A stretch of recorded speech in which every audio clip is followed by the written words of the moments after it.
নমস্কার দর্শক বন্ধু, ফিরে এসেছি আমাদের সেই পুরনো পরিবারে। আজকে আমি গল্প বলবো একটু অন্য পদ্ধতিতে, যাতে আপনাদের আরো মনোরঞ্জন করতে পারি, সেই উদ্দেশ্যেই এই আমার চেষ্টা। আজকের আমার গল্প সত্যজিৎ রায়ের লেখা ছোট গল্প ভূত।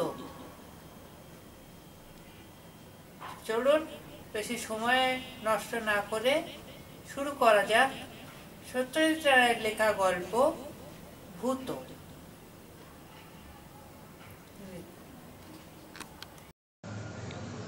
সত্যজিৎ রায়ের লেখা গল্প ভূত। নবীনকে দ্বিতীয়বার হতাশ হয়ে ফিরে আসতে হলো। অক্রুরবাবুর মন ভেজানো গেল না। উত্তরপাড়ার একটা ফাংশনে নবীন পেয়েছিল অক্রুর চৌধুরীর আশ্চর্য ক্ষমতার পরিচয়, ভেন্ট্রিলোকুইজম। খেলার নামটা নবীনের জানা ছিল না, সেটা বলে দেয় দ্বিজপদ। দ্বিজুর বাবা অধ্যাপক, তার লাইব্রেরিতে নানান বিষয়ের বই। দ্বিজুর নামটা বলে বানানটাও শিখিয়ে দিল, ভেন্ট্রিলোকুইজম। অক্রুর চৌধুরী মঞ্চে একা মানুষ, কিন্তু তিনি কথা চালিয়ে যাচ্ছেন আরেকজন অদৃশ্য মানুষের সঙ্গে। সেই মানুষ যেন হলের সিলিংয়ের কাছাকাছি কোথাও শূন্যে অবস্থান করছে। অক্রুর বাবু তাকে উদ্দেশ্য করে প্রশ্ন করছেন, তারপর উত্তর আসে ওপর থেকে। হরনাথ, কেমন আছো?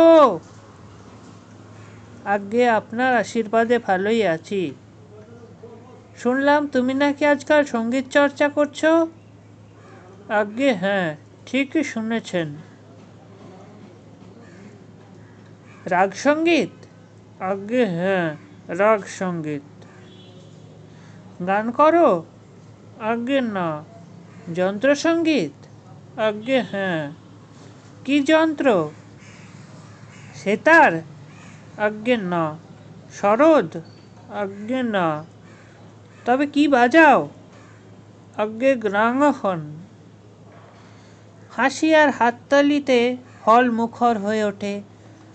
প্রশ্নটা উপর দিকে চেয়ে করে উত্তরটা শোনার ভঙ্গিতে মাথাটা একটু হেঁট করে নেন অক্রুরবাবু। কিন্তু তিনি নিজেই যে উত্তরটা দিচ্ছেন সেটা বোঝার কোনো উপায় নেই। ঠোঁট একদম নড়ে না। নবীন তাজ্জব বনে গিয়েছিল। এই জিনিস শিখতে না পারলে জীবনই বৃথা। অক্রুর চৌধুরী কি ছাত্র নেবেন না? নবীনের পড়াশোনায় আগ্রহ নেই। হায়ার সেকেন্ডারি পাশ করে বসে আছে বছর 3। আর পড়ার ইচ্ছে হয়নি।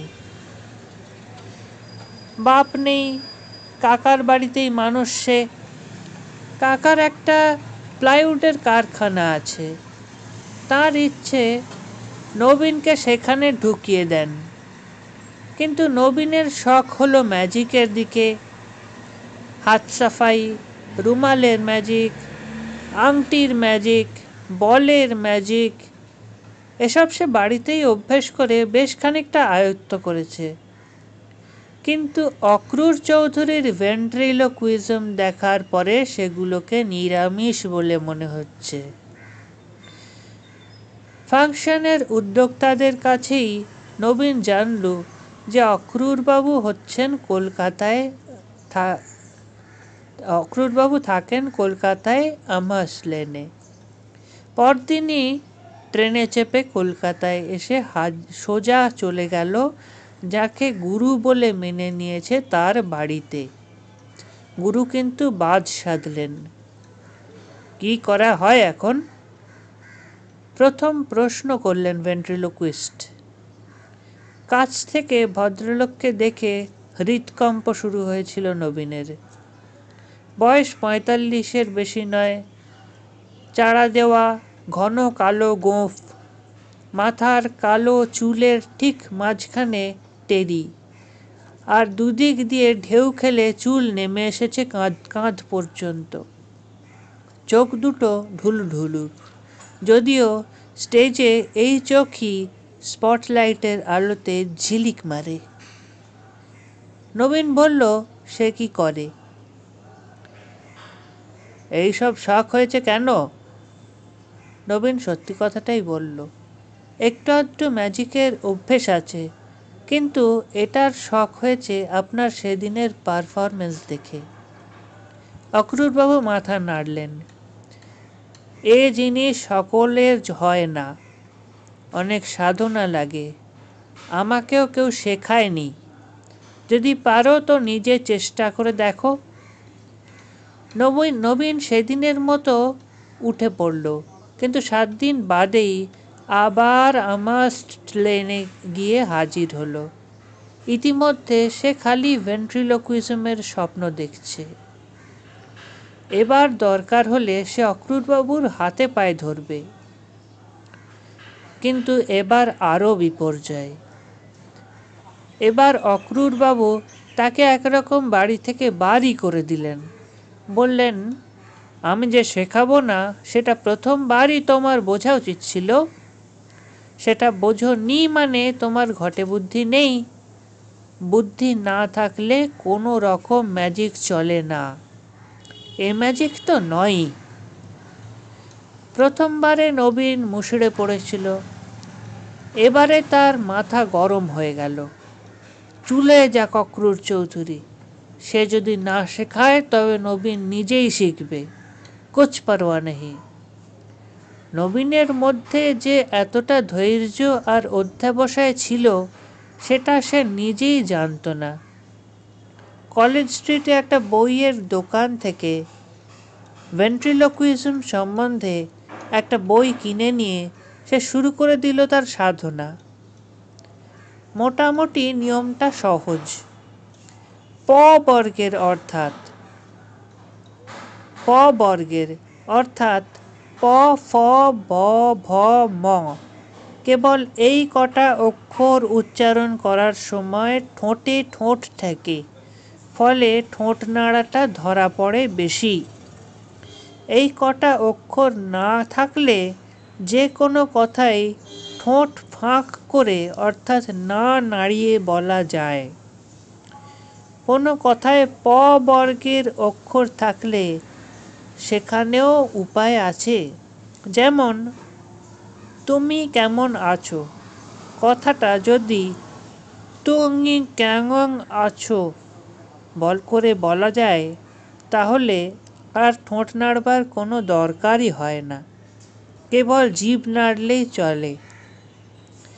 প, ফ, ব, ভ, ম এর জায়গায় ক, খ, গ, ঘ, ঙ, এই হলো নিয়ম। কথোপকথন যদি হয় এই রকম, তুমি কেমন আছো? ভালো আছি।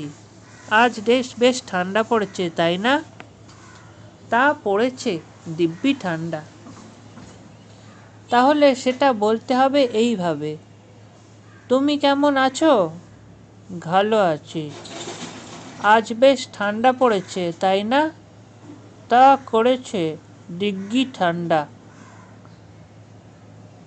আরও আছে, উত্তরদাতার গলার আওয়াজটাকে চেপে নিজের আওয়াজের চেয়ে একটু তফাৎ করে নিতে হবে।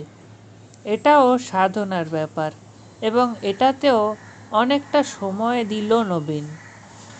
কাকা এবং কিছু অন্তরঙ্গ বন্ধুকে শুনিয়ে যখন সে তারিফ পেল, তখনই বুঝল যে ভেন্ট্রিলোকুইজম ব্যাপারটা তার মোটামুটি রপ্ত হয়েছে। কিন্তু এখানেই শেষ নয়। সেই অদৃশ্য উত্তরদাতার যুগ আর আজকাল নেই। আজকাল ভেন্ট্রিলোকুইস্টের কোলে থাকে পুতুল। সেই পুতুলের পেছন দিয়ে হাত ঢুকিয়ে মাথা ঘোরায় এবং ঠোঁট নাড়ায় জাদুকর। মনে হয় জাদুকরের প্রশ্নের উত্তর বেরোচ্ছে ওই পুতুলের মুখ দিয়ে। তার আশ্চর্য প্রোগ্রেসে খুশি হয়ে কাকাই এই পুতুল বানাবার খরচ দিয়ে দিলেন নবীনকে। পুতুলের চেহারা কেমন হবে এই নিয়ে দিনের পর দিন গভীর চিন্তা করে হঠাৎ একদিন একসময় নবীনের মাথায় এলো এক আশ্চর্য প্ল্যান। পুতুল দেখতে হবে অবিকল অক্রূর চৌধুরীর মতো, অর্থাৎ অক্রূর চৌধুরীকে হাতের পুতুল বানিয়ে সে তার অপমানের প্রতিশোধ নেবে। একটা হ্যান্ডবিলে অক্রূর চৌধুরীর একটা ছবি ছিল, সেটা নবীন সযত্নে রেখে দিয়েছিল। সেটা সে আদিনাথ কারিগরকে দেখালো। এই রকম গোঁফ, এই টেরি, এই রকম ঢুলু ঢুলু চোখ, ফোলা ফোলা গাল। সেই পুতুল যখন মুখ নাড়বে আর ঘাড় ঘোরাবে নবীনের কোলে বসে, তখন কি রগড়টাই না হবে। আশা করি তার শো দেখতে আসবেন অক্রূর চৌধুরী। 7 দিনের মধ্যে পুতুল তৈরি হয়ে গেল। পোশাকটাও অক্রূর চৌধুরীর মতো, কালো গলাবন্ধ কোটের তলায় কোঁচা কোমরে গোঁজা ধুতি। নেতাজি ক্লাবের শশধর বোসের সঙ্গে নবীনের আলাপ ছিল। তাদের একটা ফাংশনে শশধরকে ধরে তার ভেন্ট্রিলোকুইজমের একটা আইটেম ঢুকিয়ে নিল নবীন। আর প্রথম অ্যাপিয়ারেন্সেই যাকে বলে হিট। পুতুলের একটা নামও দেওয়া হয়েছে অবশ্য, ভূতনাথ, সংক্ষেপে ভূত। ভূতর সঙ্গে নবীনের সংলাপ লোকের কাছে খুব উপভোগ্য হয়েছিল। ভূত হলো ইস্টবেঙ্গল সাপোর্টার আর নবীন মোহনবাগানের। বাগবিতণ্ডা এতই জমেছিল যে ভূত যে ক্রমাগত ইস্টবেঙ্গল আর মোহনবাগান বলছে সেটা কেউ লক্ষ্যই করেনি। এরপর থেকেই বিভিন্ন ফাংশনে, টেলিভিশনে ডাক পড়তে লাগলো নবীনের। নবীনও বুঝল যে ভবিষ্যৎ নিয়ে তার আর কোনো চিন্তা নেই, রুজি রোজগারের পথ সে পেয়ে গেছে। অবশেষে একদিন অক্রূর চৌধুরীর সঙ্গে দেখা হলো নবীনের। মাস তিনেক হলো নবীন উত্তরপাড়া ছেড়ে কলকাতায় মির্জাপুর স্ট্রিটে একটা ঘর ভাড়া নিয়ে রয়েছে। বাড়িওয়ালা সুরেশ মৎসুদ্দি বেশ লোক।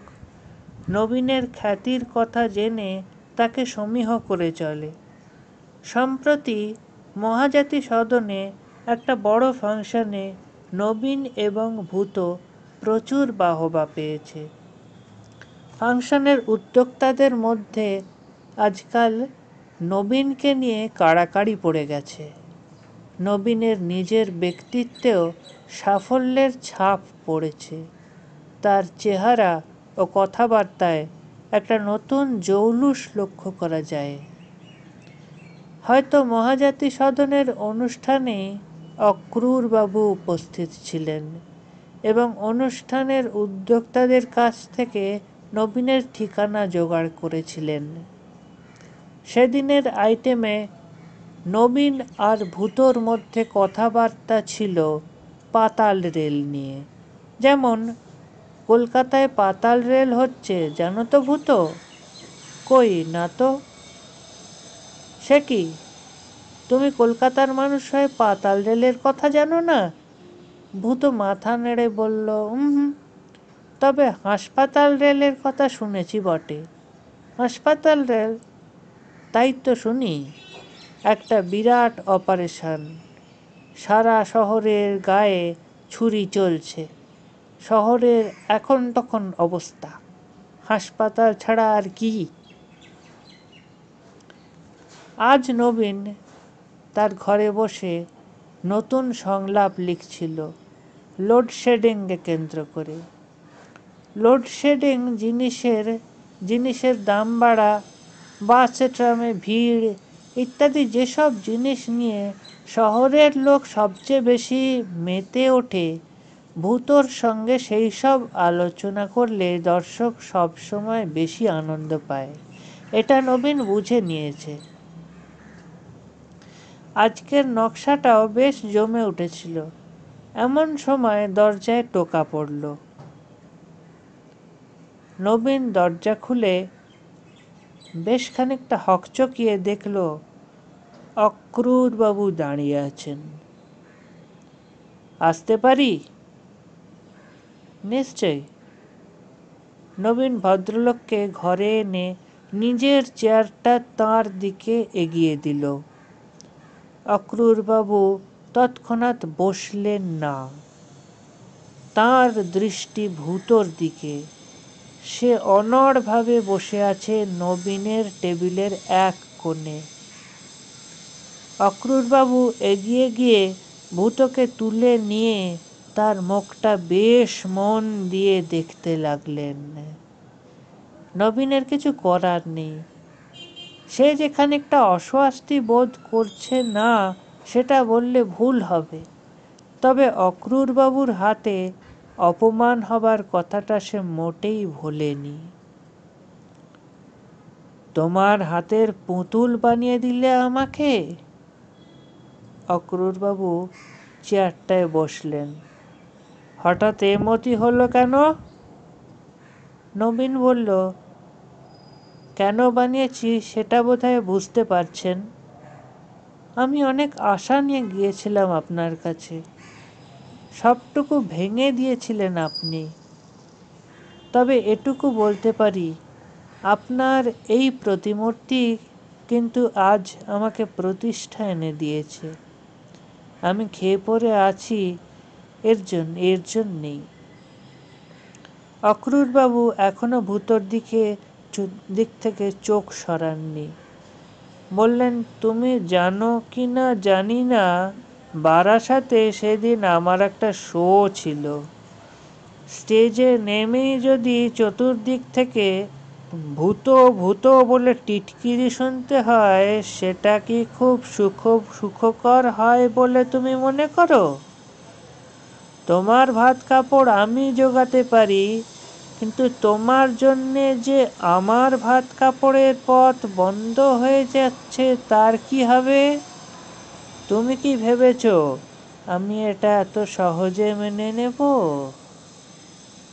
সময়টা সন্ধে, লোডশেডিং। টিম টিম করে দুটো মোমবাতি জ্বলছে নবীনের ঘরে। সেই আলোয় নবীন দেখল অক্রুরবাবুর চোখ দুটো স্টেজে যেমন জ্বলজ্বল করে সেইভাবে জ্বলছে। ছোট্ট মানুষটার বিশাল একটা দোলায়মান ছায়া পড়েছে ঘরের দেওয়ালে। টেবিলের ওপর ঢুলু ঢুলু চোখ নিয়ে বসে আছে ভূতনাথ, অনড়, নির্বাক। তুমি জানো কি না জানি না, বললেন অক্রুরবাবু, ভেন্ট্রিলোকুইজমেই কিন্তু আমার জাদুর দৌড় শেষ হয়ে যাচ্ছে না। আমি 18 বছর বয়স থেকে 38 বছর পর্যন্ত আমাদের দেশের একজন অজ্ঞাতনামা অথচ অসাধারণ ক্ষমতা সম্পন্ন জাদুকরের শিষ্যত্ব করেছি। কলকাতা শহর নয়, হিমালয়ের পাদদেশে এক অত্যন্ত দুর্গম স্থানে। সে জাদু আপনি মঞ্চে দেখিয়েছেন কখনো? না, তা দেখায়নি, কারণ সেসব স্টেজে দেখানোর জিনিস নয়। রোজগারের পন্থা হিসেবে আমি সে জাদু ব্যবহার করব না, এ প্রতিশ্রুতি আমি দিয়েছিলাম আমার গুরুকে। সে কথা আমি রেখেছি। আপনি আমাকে কি বলতে চাইছেন সেটা ঠিক বুঝতে পারলাম না। আমি শুধু সতর্ক করে দিতে এসেছি। তোমার মধ্যে সাধনার পরিচয় পেয়ে আমি খুশিই হয়েছি। ভেন্ট্রিলোকুইজম যেমন তোমাকে আমি শেখাইনি, তেমনি আমাকেও কেউ শেখায়নি। পেশাদারি জাদুকররা তাদের আসল বিদ্যা কাউকে শেখায় না, কোনো দিনই শেখায় না। ম্যাজিকের রাস্তা জাদুকরদের নিজেদেরই করে নিতে হয়, তুমি যেমন করে নিয়েছ। কিন্তু তোমার পুতুলের আকৃতি নির্বাচনে তুমি যে ধৃষ্টতা দেখিয়েছ, সেটা আমি বরদাস্ত করতে পারছি না। শুধু এইটুকু বলতে এসেছি তোমাকে। অক্রূরবাবু চেয়ার ছেড়ে উঠে পড়লেন। তারপর ভূতনাথের দিকে চেয়ে বললেন, আমার চুল আর গোঁফ এতদিন কাঁচা ছিল, এই সবে পাকতে শুরু করেছে। তুমি দেখছি সেটা অনুমান করে আগে থেকে কিছু পাকা চুল লাগিয়ে রেখেছ। যাক, আমি তাহলে আসি। অক্রূরবাবু চলে গেলেন। নবীন দরজাটা বন্ধ করে দিয়ে ভূতনাথের সামনে এসে দাঁড়ালো। পাকা চুল, ঠিকই, দু একটা পাকা চুল ভূতনাথের মাথায় এবং গোঁফে রয়েছে বটে। এটা নবীন এতদিন লক্ষ্য করেনি। সেটাও আশ্চর্য, কারণ ভূতকে কোলে নিয়ে সে নবীনের খুব কাছেই ভূতকে কোলে নিলে সে নবীনের খুব কাছে এসে পড়ে, আর সব সময় তার দিকে তাকিয়েই কথাবার্তা চলে। সাদা চুলগুলো আগে চোখে পড়া উচিত ছিল। যাই হোক, নবীন আর এই নিয়ে ভাববে না। দেখার ভুল সব মানুষেরই হয়। মুখ চোখের দিকেই বেশি দৃষ্টি দিয়েছে নবীন। চুলটা তেমন ভালো করে দেখেনি। কিন্তু তাও মন থেকে খটকা গেল না। ভূতকে বইবার জন্যে নবীন একটা চামড়ার কেস করে নিয়েছিল। সেই কেসে ভরে সে পরদিন হাজির হলো চিতপুরে আদিনাথ পালের কাছে। তার সামনে কেস থেকে ভূতকে বার করে মেঝেতে রেখে রবিন বললেন, দেখুন তো, এই পুতুলের মাথায় আর গোঁফে যে সাদা চুল রয়েছে, সে কি আপনারই দেওয়া? আদিনাথ পাল ভারী অবাক হয়ে বলল, এ আবার কি বলছেন স্যার? পাকা চুলের কথা তো আপনি বলেননি। বললে কাঁচা পাকা মিশিয়ে দিতে তো কোনো অসুবিধে ছিল না। দুরকম চুলই তো আছে স্টকে, যে যেমনটা চায়। ভুল করে দু একটা চুল মিশে যেতে পারে নাকি? ভুল তো মানুষের হয় বটেই, তবে তেমন হলে আপনি পুতুল নেবার সময় বলতেন নাকি? আমার কি মনে হয় জানেন স্যার, অন্য কেউ এসে এ চুল লাগিয়ে দিয়েছে, আপনি টের পাননি। তাই হবে নিশ্চয়ই। নবীনের অজান্তেই ঘটনাটা ঘটেছে।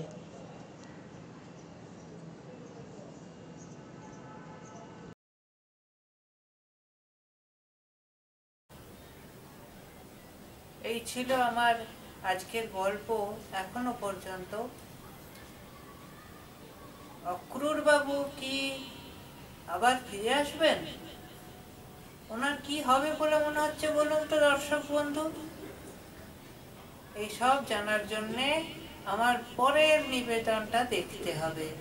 তার জন্যে আপনারা আমাকে সাবস্ক্রাইব করুন, শেয়ার, ভিডিওটি যদি ভালো লাগে তাহলে লাইক করুন অবশ্যই।